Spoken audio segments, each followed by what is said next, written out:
This week, continuing efforts on making documentaries. The Hermitage Progress Report and the Centennial Church downtown Hamilton.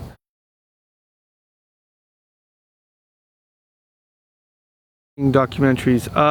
Had a meeting with Rob this week, and Rob agreed to do some voice work on some of my documentary stuff, which is great because, as you can tell from these updates, I'm not the best person as far as speaking on film. So that's really great, and I continue to do my research on trying to create a great intro for this video, for this series, my artist series, and also trying to work out some kind of intro for the my progress reports on saving the Hermitage.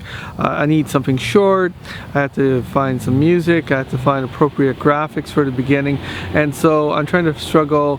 You know, if I break this down into short updates that are posted to the web and to the Save the Hermitage Facebook page, it needs to be very short because the updates themselves will only be 2 or 3 minutes, so it can't have a long intro. So I'm looking at how that might be constructed, where I might get the music from that's appropriate, you know, just gives a nice little build in, that sort of thing. All my efforts are trying to make this a little bit more polished in my efforts. So that's been good, and I found some interesting sites. I'll try to include 1 or 2 examples within below.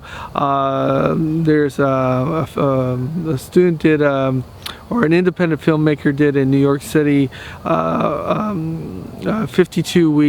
52 films in 52 weeks, which was really an amazing creative output and really interesting. And out of that, she had a number of links to other independent film sites, and there was a particular one, I think it's called The Hole, but I'll check about that, and I'll try to provide the link to that video as well. And that's a 2.5 minute clip. Really interesting stuff, very creative, really something that I'm striving to achieve in my own short fictional film work. And so I continue to look around, trying to draw inspirations from other independent filmmakers and see what they're coming up and what I can learn from them that I can apply to not only my weekly updates, but also my documentaries and short fiction work that I'd like to be doing in the near future.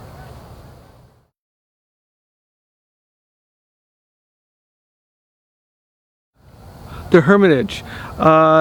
This week, Councilor Ferguson introduced a notice of motion to have the city donate or give to the Hamilton Conservation Authority $200,000.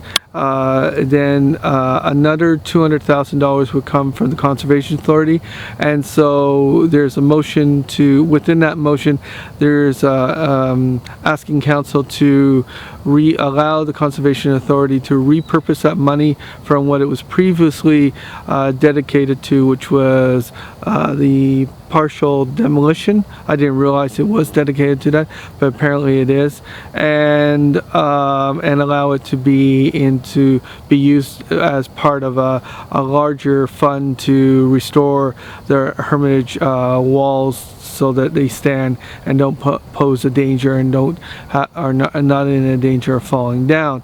And then the final, that this all be conditioned on the community raising $200,000. A very tall order, but we'll see where it goes. So that was a notice of motion. It goes before City Council. I thought, and City Council met on Wednesday, September 10th, and that's when the notice of motion was put forward. I thought that was the last meeting of City Council before the elections. I gather there must be at least another one, and the next meeting where it appears it'll be debated will be September 17th, and that's a Wednesday evening from 5 to 7. Though I'd be surprised if City Council kept within that time frame, but they did on the last one. They only were 2.5 hours, which was quite amazing because council meetings can go long at times. So that's from Lord Ferguson's end. That's what he's been up to. The Leanne and Marla have been working on, they created business cards on the Save the Hermitage. They've reached the grand total of 600 Facebook members this week. That was a really good accomplishment.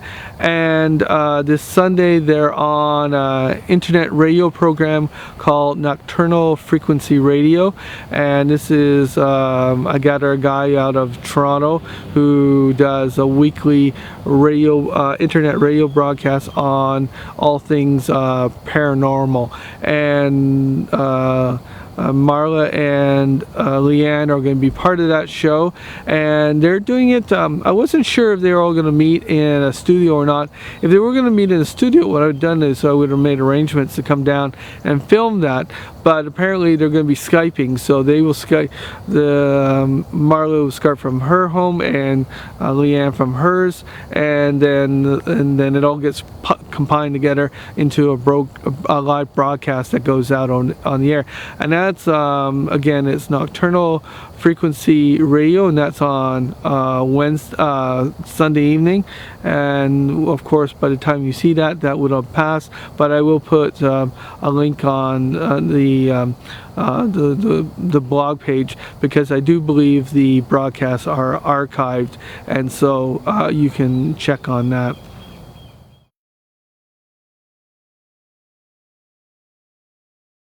Centennial Church down at 24 Main Street West had asked not to have the building designated as a historical property. Great churches go by the wayside. I'm really concerned that that the history of the United Church, which previously was the Methodist Church. The church goes right back to the very founding days of Hamilton, before it was a town, before it was a city, before it was a town, when it was just a few farmers, and when the Springer family used to have Sunday service in their barn in Corktown. And while this church is not, from the 1824, when I believe First Methodist was built, the first actual church for the Methodist congregation in Hamilton. Nevertheless, it is a descendant, and it's a great building. It's a beautiful building. So as far as I understand, it's a very well-maintained building. Really, the misfortune it has is it's right in a conglomerate of towers. It's a beautiful building. It's a beautiful red brick building, and it's a very visible building, of the Methodist and the United Church presence in Hamilton, and their role in making the community a better place.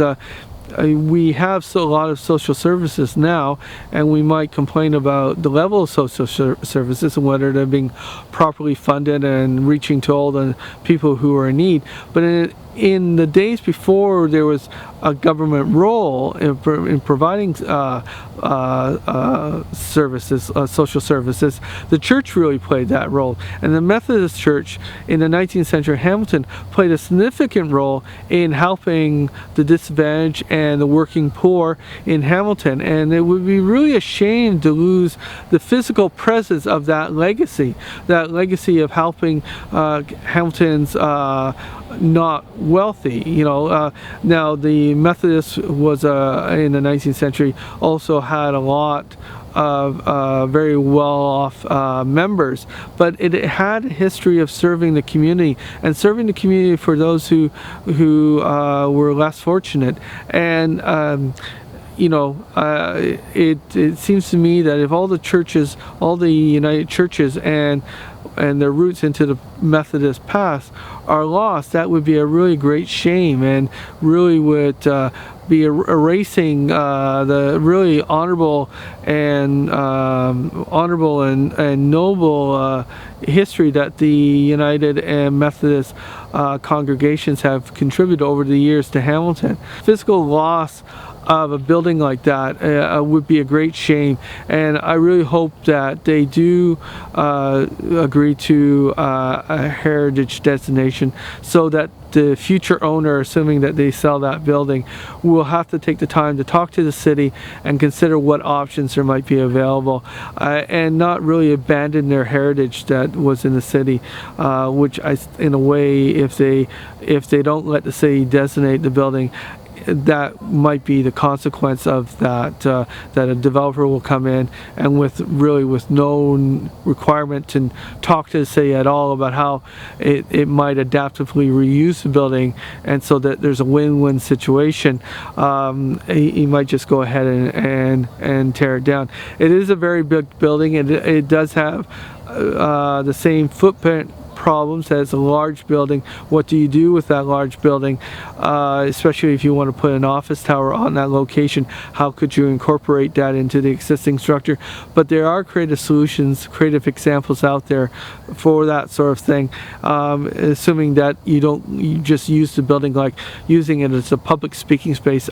My understanding is it has a very good acoustics, and while I know the convention center and Hamilton Place is right next door, it would be nice for for community groups to have an easy access forum for discussion groups. I know when I've been involved in some of my other activities in Hamilton, finding a good space in Hamilton for small groups, like the Hamilton Public Library has it, but there's a restriction on hours and so forth. But for small bands and for small